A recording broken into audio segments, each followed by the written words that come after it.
నమస్తే మిత్రులారా, నేను మీ శ్రీనివాస్ చౌహాన్ అడ్వకేట్. మిత్రులారా, మనము ఎవరితోనైనా ఒక ఒప్పందం చేసుకుంటే ఆ ఒప్పందాన్ని తిరిగి సవరణ చేసుకోవడము, రద్దు చేసుకోవడము చేయవచ్చా? అలాంటి అవకాశం ఉంటుందా? మిత్రులారా, మన దేశంలో ఇండియన్ కాంట్రాక్ట్ యాక్ట్ 1872 అనే చట్టం ఉంది. ఇందులో సెక్షన్ 62 ఏం చెప్తుంది అని అంటే, ఎవరైనా ఏదైనా ఒక ఒప్పందం చేసుకున్నప్పుడు ఆ ఒప్పందాన్ని సవరణ చేసుకోవచ్చు, రద్దు చేసుకోవచ్చు.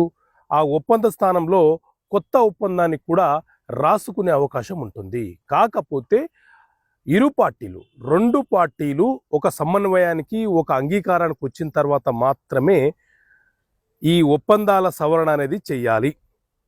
కొత్త ఒప్పందం రాసిన తర్వాత పాత ఒప్పందం అనేది చెల్లుబాటు కాదు. ఒకవేళ మనకు తెలియకుండానే ఒప్పందం చేసుకున్న వ్యక్తి దాన్ని రద్దుపరుస్తే మనకు నష్టం జరుగుతుంది. కాబట్టి నష్టపరిహారము కోరుతూ మనము అతని మీద దావా వేసే హక్కును కూడా కలిగి ఉంటాము. Okay friends, thank you.